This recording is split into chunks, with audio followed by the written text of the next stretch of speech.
بسم اللہ الرحمن الرحیم۔ السلام علیکم۔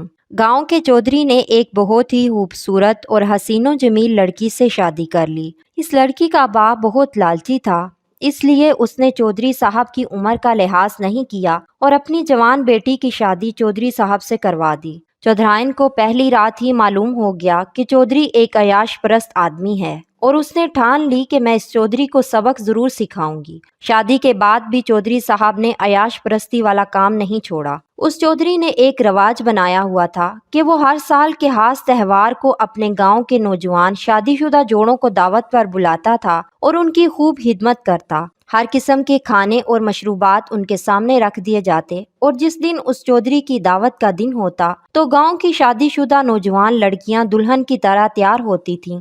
دعوت نامے والے دن چودھری مہمان خانے کے دروازے پر کھڑا ہوتا اور ہر آنے والے شادی شدہ جوڑے کو خوش آمدید کہتا۔ لیکن ہر سال چودھری کے دعوت نامے کے ختم ہونے کے بعد ایک نوجوان خوبصورت لڑکی وہاں سے غائب ہو جاتی اور پھر ایک ہفتے بعد واپس گاؤں آ جاتی۔ چودھرائن کو جب اس بات کا پتہ چلا تو اس نے ٹھان لیا کہ اس بات کی تحقیق کر کے رہوں گی اور چودھری کے اگلے سال ہونے والی دعوت نامے کا انتظار کرنے لگی۔ جب اگلا سال آیا تو چودھری نے معمول کی طرح شادی شدہ جوڑوں کی دعوت کی تو اس بار چودھرائن نے ایک چال چلی۔ اس نے چودھری کے منشی سے کہا کہ تم ایک عورت کو ڈھونڈ کر لاؤ جو بہت اچھا بناؤ سنگھار کرتی ہو۔ منشی صاحب شہر گئے اور ایک بناؤ سنگھار کرنے والی عورت کو لے آئے۔ اب چودھرائن نے اس سے کہا کہ مجھے اور اس منشی کو اس طرح تیار کرو کہ چودھری ہمیں پہچان نہ سکے۔ اس عورت نے چودھرائن کو اس طرح تیار کر دیا کہ وہ خود بھی اپنے آپ کو نہ پہچان سکی۔ مقررہ وقت پر تمام شادی شدہ جوڑوں کے سامنے کھانا رکھا گیا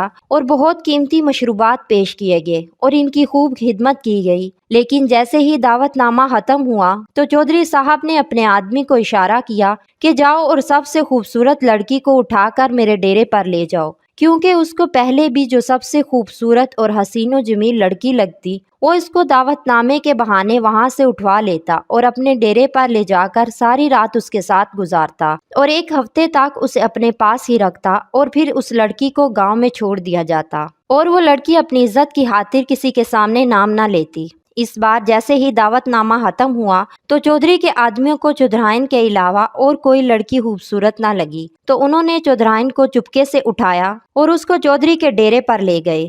جب رات ہوئی تو چودھری صاحب کمرے کے اندر داخل ہوئے تو اس لڑکی کو دیکھ کر کہا کہ تم سے پہلے میں سینکڑوں لڑکیوں کے ساتھ راتیں گزار چکا ہوں لیکن تم سے زیادہ خوبصورت کوئی نہیں دیکھی۔ جیسے ہی چودھرائن نے یہ بات سنی تو فوراً اپنے بستر سے اٹھی اور اپنا تمام بناؤ سنگھار ہٹایا تو اسے دیکھ کر چودھری کے پیروں تلے زمین نکل گئی۔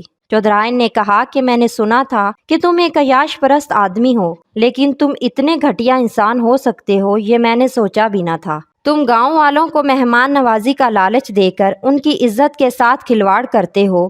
اس کے بعد اس چودھری کی اصلیت تمام گاؤں والوں کے سامنے آ گئی اور چودھری کو اس گاؤں سے رسوا کر کے نکال دیا گیا۔